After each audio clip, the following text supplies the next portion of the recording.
Pakistan accused of airstrikes killing civilians in Afghanistan. A day earlier, a suicide bomb in Pakistan killed 3 security personnel. Recent peace efforts and a temporary ceasefire have failed. What's driving the violence and what are the risks? This is Inside Story.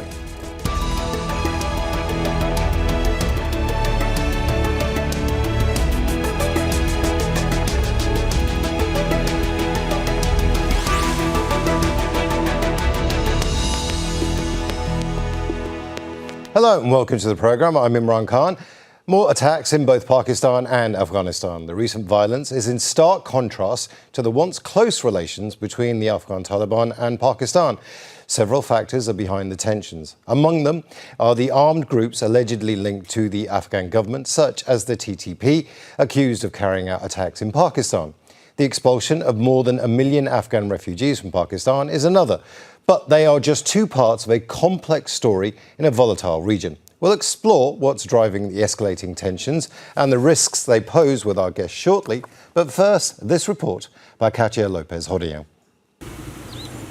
There's not much left of this home in Afghanistan's Kunar province. Neighbors sort through the rubble after an airstrike and dig graves for those who were killed.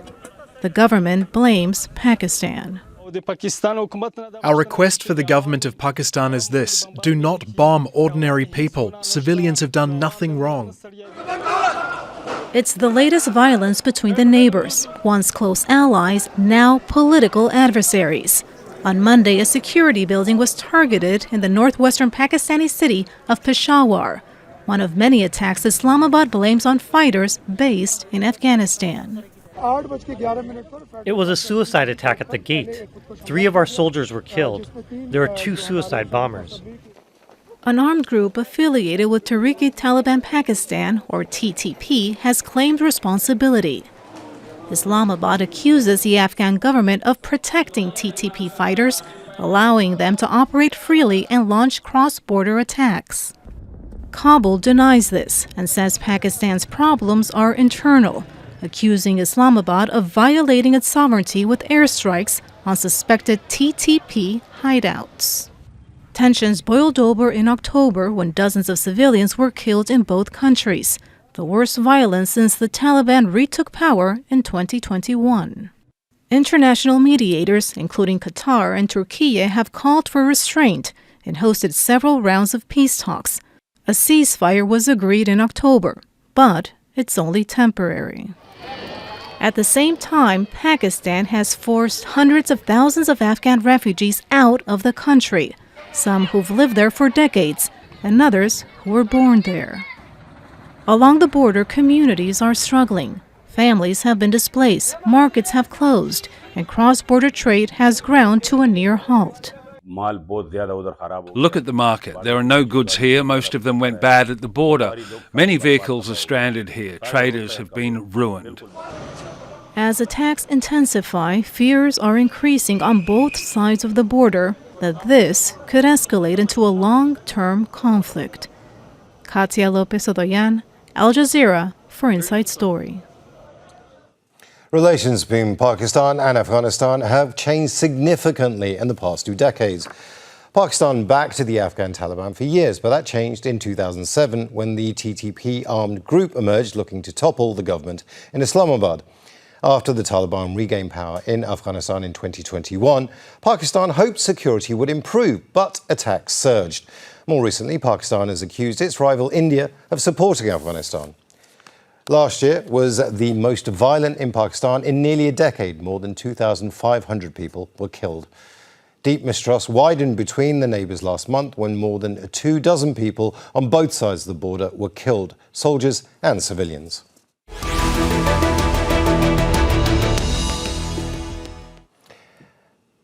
Now let's bring in our guests. Joining us from Kabul is Obaidullah Baheer, an adjunct lecturer at the American University of Afghanistan.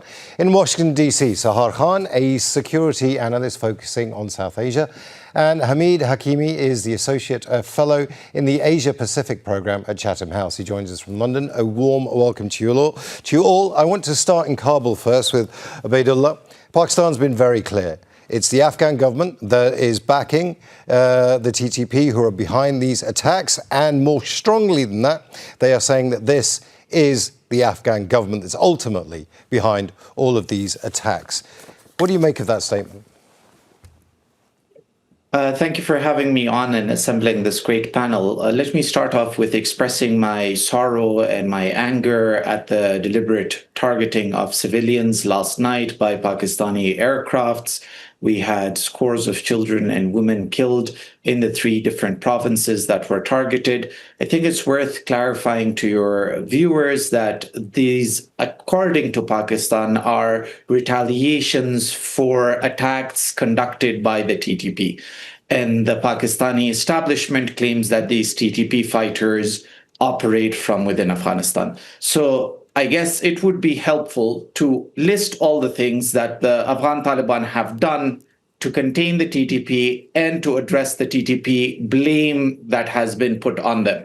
So in 2022, in May, a ceasefire was negotiated between the TTP and the Pakistani government, mediated by the Afghan Taliban. In June of 2023, we had the refugees that had shifted from the northern areas of Pakistan into Afghanistan due to the military operations conducted there and the constant targeting of civilians.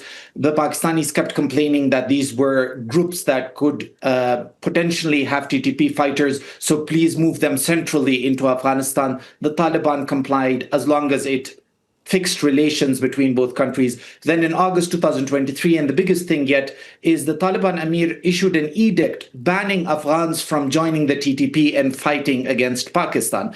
Now, all of that has gone to waste, including the 95% progress that was made between the TTP and the Pakistani authorities during the talks that were mediated by the Afghan Taliban. So despite all of that happening, the constant blame being put on Afghanistan for the TTP and their operations, and the fact that after the ceasefire in Doha and the 2 meetings that followed in Istanbul following the recent military clashes, the agreement was that they would install a mechanism to verify claims. So the 2 countries that were mediating during the talks, they were going to serve as monitors of abiding to these agreements, meaning that instead of Pakistan claiming that the past 3 attacks that happened within Pakistan conducted by the TTP were all Afghan Obaidullah, you're making a lot of points here. I want to just say to you that, yes, absolutely right. All of those things that you just said did happen, yet attacks are still taking place. Sahar Khan in Washington, D.C. That's not a sympathetic position for the Pakistani government. Simply, the Pakistani government will not appreciate what Obaidullah has just said. It's a lot tougher language coming from Pakistan, right? Yes, absolutely. And again, thank you so much for having me on. And I do share, Ubaidullah's sorrow. Anytime civilians are killed, I think on both sides of the border, it's civilians who bear the brunt of all of these policies. And so I can extend my condolences to families and communities who have been impacted by Pakistan's strikes. But yeah, absolutely. I mean, I think from Pakistan's point of view, and this is a bit ironic as well, but from Pakistan's point of view, Pakistan believes that the Afghan Taliban are the ones who are aiding and abetting the Pakistani Taliban, or the TTP, and that the Afghan Taliban have the power to take this, sponsorship away. And if they did, it would weaken the TTP in a way where even if it launched attacks, they wouldn't be as severe as we have been seeing lately. But I will say that I think the broader point, right, that we're seeing between Afghanistan and Pakistan is an outplay of proxy warfare. I mean, these are 2 countries, and I would include India in this as well. These are countries that have used proxy groups for various means. And I think what we're seeing now is that perhaps in the short run, proxy groups might offer some benefit, but in the long run, they certainly don't. And what the TTP is doing is destabilizing, especially relations between Afghanistan and Pakistan. Let me bring in Hameed here in London. Sahar just mentioned India there. That has always been Pakistan's real focus. Anytime anything happens in a geopolitical basis, always it's India that are to blame. The foreign hand, we've heard it so many times. But in this actual case, do you think that India is backing the Afghan Taliban, and therefore this is a proxy war, as Sahar has just suggested? Thank you very much, Imran, for having me. My view is, look, there's a dissonance between what the Pakistani foreign policy establishment has been, which is led by the army since the inception of Pakistan in 1947, vis-a-vis the neighboring countries. So that's the policy of Pakistan controlled by the army. And that has always had within it this idea of avoiding an encirclement by India. So Pakistan has for decades tried to have a regime in Afghanistan which it feels should not be part of an Indian encirclement. And so part of what you hear today is not new from the Pakistani side, but also it's very difficult to verify because unlike Pakistan, India is not a neighbor of Afghanistan. India does not have the kind of relationship with the Afghan state under the Taliban that it did before with the Islamic Republic of Afghanistan. So to the extent that you can go and verify this, it's very, very difficult for researchers like me.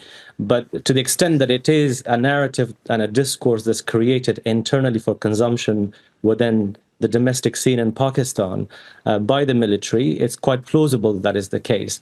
And I think on the Afghan side, historically, the Afghan rulers, whether that's the Taliban, the previous states, the last two governments in particular under Karzai and Ashraf Ghani, they've all tried to have good relationship with the Taliban and with the Pakistanis, and they've always tried to conceive of themselves as an independent country to be in a relationship with Pakistan. But the Pakistani side has always, at least in the last few decades, seen the relationship with Afghanistan as part of its India dynamics.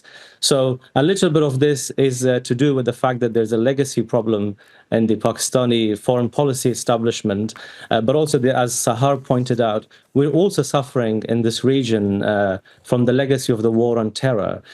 So the issue of proxies has been in the region since 1970s, even before the Soviet invasion of 1979 of Afghanistan. There were proxy relationships, and I think that's literally half a century ago. So the population, absolutely overwhelmingly in both countries and in the region, are keen for their statesmen, for their governments to move on. Hameed, let's get into that because you've made a lot of points there. You've made a lot of points there that I need to get into with the other guests. I want to come to Kabul and Obaidullah. Listen, this is a result of the global war on terror. This is one of the reasons that Afghanistan is where it is. The abandonment of Afghanistan and the Afghan Taliban coming back in. This is a government that's still finding its feet. It's finding its feet within international relations as well, and it is under tremendous amount of pressure. That is a sympathetic argument, is one that Pakistan completely dismisses. But can you just explore that for us? Tell us where this government is at when it comes to international relations.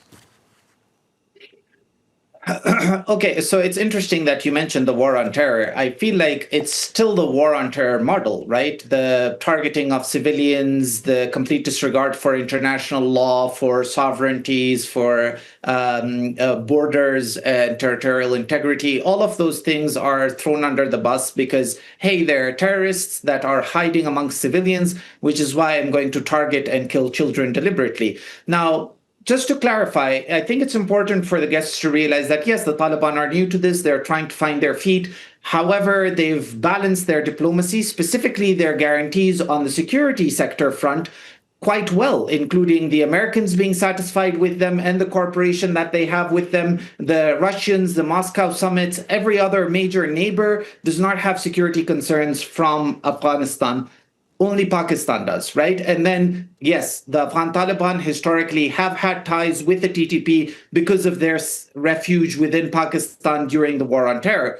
Now, the Afghan Taliban say, I have influence over the TTP. I can help mediate talks. However, I don't control them. So when the talks were mediated in the 2022s and 2023s, after 95% progress, the Pakistani military suddenly decided to go and fight instead of talk. Now, let's take them for their Sorry, argument. I'm just going to disturb you there because you've made a very good point that I just want to pick up on. Obaidullah, these attacks are still happening. The influence over the TTP that you just suggested that the Afghan government have is just that, it's just influence. But if they were serious, they would go in and stop the TTP, make it an outlaw group, actually use military action against them. That's what Pakistan wants. But why is that not happening? Why aren't they going... Okay.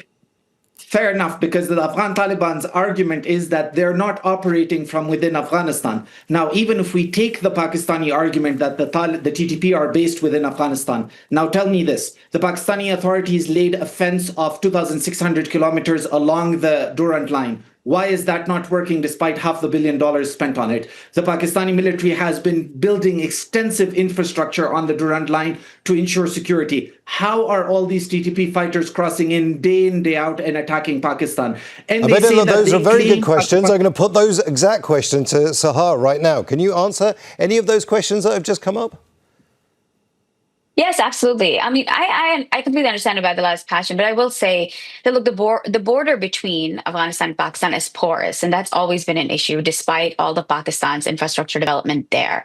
Another thing, and I think that we're sort of getting ahead of, is that this doesn't really just start from the global war on terror, or I would even say from the Soviet invasion of Afghanistan, right? This is a region where history really matters. The border that we're talking about between Afghanistan and Pakistan, it's called the Durand Line. It was named after Sir Mortimer Durand, and it was established in 1893. These are deep historical grievances where I would say that the Soviet invasion of Afghanistan and the global war on terror are trigger points, which ends up sort of creating more tensions between the two neighbors. And I don't think that we can also, I think we also have to sort of keep in mind that the Afghan Taliban have had historical roots with the Pakistani Taliban. I think that there's enough evidence to indicate that the Afghan Taliban remains sympathetic to the Pakistani Taliban or the TTP. They don't simply just have ideological ties with them, but there's evidence to indicate that they also help them out occasionally.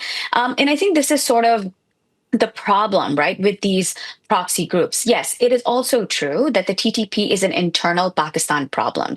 The TTP came about because of the counterinsurgency operations that the Pakistani military did in the federally administered tribal areas, because of which thousands of people lost their homes, thousands of people remain displaced, and they are mainly Pashtun. So Pakistan is not innocent in any of this as well. And I think it's fair to say that, even if Pakistan solved its domestic issues, say that the Pakistani establishment and the TTP got to a table and in some world decided to solve all of their problems and Fata was given back to the TTP and all of that, I think even then attacks would continue to happen because ultimately the TTP's goal is to take over certain areas of Pakistan. And that is a goal that as a state, Pakistan cannot agree with anyhow. So we already sort of have, unnegotiable points between these two partners. But also, Hameed, I'm going to come to Hameed now because we are running out of time and I want to get to everybody. Sure. Hameed,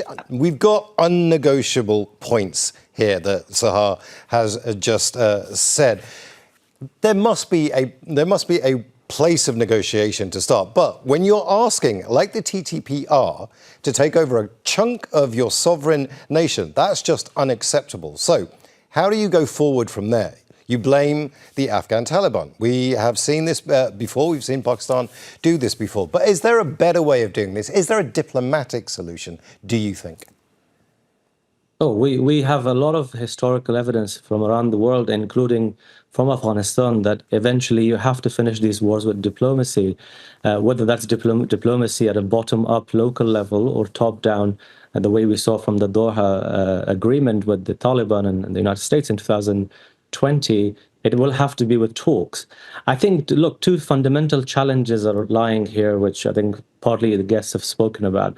One is that there's a credibility problem both for the Pakistani side and also for the Afghan Taliban side when they come to negotiating and projecting their case to the region and to the world. Nobody has forgotten, as Sahar also pointed out, that Pakistan for many, many, many years encouraged, supported and provided sanctuary to the Afghan Taliban against the former Afghan government. And it always used exactly the same excuses that today the Afghan Taliban are using vis-a-vis the TTP. So that's number one. So people in the region and globally understand that that was Pakistan policy, and they're not sympathetic now that Pakistan's in a way having buyer's remorse, if I can use that, quote unquote, quote, not my words.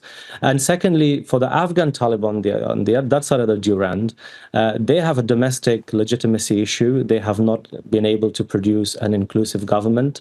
And yes, inclusive does not have to be inclusive defined by the Western understanding of what inclusive is, but even by the Afghan understanding, they have not been able to do that. And they have also failed to gain international recognition. I appreciate what Obaidullah was saying, but Russia recognizing the Taliban as the only state in the world that does that, it's a problem for a country that's been ruled by Taliban for 4 years. And it has not been able to replace the Western gap that is left, of funding gap, of development gap with the regional countries. So we saw, for example, relations with China kind of turning to a bit of a freeze between the Taliban and Beijing in terms of the economics. So both Pakistan and Taliban have to address these things. They can't expect the region or the international community to step in and help them out with the situation. They need to resolve their own internal difficulties first. Hameed, we'll get into that because like I say, we are running out of time and there's a lot to talk about here. Obaidullah, I want to talk about very quickly just what went wrong. We talked about recognition. Pakistan was one of 2 countries, Pakistan and Saudi Arabia, that recognized the Afghan Taliban. There was an embassy in Peshawar in 2001, an embassy that I actually visited in 2001. What went wrong? These were 2 countries that were on the right track at one point, right? Just very quickly. But I think there was a lack of realization that the Taliban that were in power today are not the same Taliban that were in power in the 90s. And the Pakistanis expected the same level of client behavior that happened in the 90s. Like also, just to clarify, I think it's important not to make this current crisis about the Durand Line, right? Yes, it is a historical hurting point, but it is not what the conflict right now is about. Because when we make it about that, it makes it sound like either the Taliban or the TTP are pan-Islamists or pan-nationalists, and they're not. They're both doing their own thing, and they're running in parallel. Their thing is to take over a whole chunk of a country. Now, Sahar, this is going to be really interesting because they're not going to be able to do that. And this is either going to get bloody and is going to lead to escalation, which is great for India. But a lot of Indians are just completely frustrated with Pakistan and would rather Pakistan was not a foreign policy issue. Now, that's also playing into this as well, isn't it? Yes, absolutely. And I would say, I agree with Obaidullah in the sense that, Pakistan expected the same client relationship, but this is a different version of the Taliban, right? The Taliban are, somewhat savvy political actors. They do have relations with Central Asian states. Even India, right, has sort of changed its stance towards the Taliban, where now you have some analysts even arguing that perhaps India should somewhat recognize the Taliban. India has slowly over time in the past 4 years has improved its relationship with the Taliban, where you actually had a Taliban delegation go to Delhi, which I never thought that would happen, at least not within the 4 years. And so, yes, from India's point of view, I think, India is also a really interesting player in this, right? In the past, I would say, 20 years or so, India has been rising, and India is most certainly a regional power and a regional hegemon, but it has global aspirations. And I think there's an understanding in India that in order to have global aspirations, you sometimes have to deal with unsavory characters as well. And I think it's safe to say that Afghan Taliban are one of those characters. I think the second thing is that, India does want to have some sort of influence in Afghanistan, not in the same way that Pakistan did back in the day. But I do think, India is rising. It's an economic power. It has the Chabahar port, and remaining connected through Pakistan is not really an option. And so it very much looks at Chabahar port and then Afghanistan as a way to sort of remain connected with Central Asian states in the Middle East as well. And so there's an economic element there for India. I think the problem, of course, is that Pakistan does not view this favorably as well, and very much views it as an encirclement. Sorry, Sahar, we are running out of time, and you've made a lot of really great points there. Hameed, I want to come to you. let's talk about the one power that we haven't really talked about in this show so far, and that is America. America seems to have certainly checked out of Afghanistan. It's not as engaged as it was. That might be a good thing. That might be a bad thing. But Asim Munir, the chief of the army staff, almost has a direct line to the Americans. He's welcome in Washington, D.C. That is an extraordinary set of circumstances we haven't really seen before, that the army is dictating policy to the Americans, and the veneer, as it were, of a civilian rule has completely almost disappeared. Why aren't the Americans getting involved in this? And is it because Asim Munir is basically telling them, we've got it, it's under our control, do you think? I think it'd be very difficult for us to know what Asim Munir and Trump talk about. But I agree with you. The veneer is off. The curtains come down. I believe that as we speak, both the Taliban and the Pakistanis believe that they're gaining something out of this confrontation with each other. So for the army, which has come at the heels of a claimed success against India in May, this is yet another way to, project itself as the guarantor of security and the guardian of the country. The Pakistani politics is very strife at the middle, is very ripe with a lot of internal problems, including with the party of Imran Khan. So there's a lot of political problems Pakistan face where the army has to play a role, and to focus on the confrontation with Afghanistan would allow the army to get itself back into the kind of the hearts and minds of people. For the Hameed, Taliban I'm going to stop you there because we've got 1 minute left, and I do want to bring back to Kabul. Obaidullah, one of the things that has been talked about a lot, not in this show, but a lot in the last few weeks or so, is the fact that Kabul does need to get an international profile. It needs to get a profile in Washington, D.C., much stronger than it has right now. But that isn't happening. And so therefore, you are having to deal with Pakistan and not a neutral broker, if you can call it that, like Washington, D.C., like the EU, like the Quad, like there are in different conflicts in the world. Why isn't that happening? I mean, good thing is that we don't have the United States as a mediator, but with the Pakistani army being in charge and its overblown size that requires wars to fund it and make it relevant for its citizens, we have other countries like Qatar and Turkey that have a sort of influence on both countries that are willing to get involved, and hopefully they can help exert enough pressure, because for those regional countries, they understand that a vacuum in Afghanistan, a security threat emanating from there. Afghanistan has a lot of internal problems, but it is not a threat to other countries within the region. Pakistan is the only country that claims that it's under threat. It has been bombing territories in Afghanistan, yet it has nothing to show for its bombings. They haven't hit a single high-value target. If the TTP exists here, why aren't these bombings more successful? Maybe intel needs to improve. But either way, we're lucky that there are regional powers that want to get involved, and hopefully that pressure can get the Pakistanis to change their attitudes towards negotiation, both with the Afghan Taliban and with the TTP, because the solution is not to wash blood with blood. It is to sit down, address grievances, and change things politically in a way that lets the common Pashtun person that is being recruited by the TTP find a home in the country that is Pakistan. I want to thank all our guests, Obaidullah Baheer, Sahar Khan and Hameed Hakimi, and thank you too for watching. You can see the programme again anytime by visiting our website, aljazeera.com, and for further discussion, go to our Facebook page. That's facebook.com/AJ Inside Story. And you can also join the conversation on X. Our handle is @AJ Inside Story. From me, Imran Khan, and the whole team here, bye for now.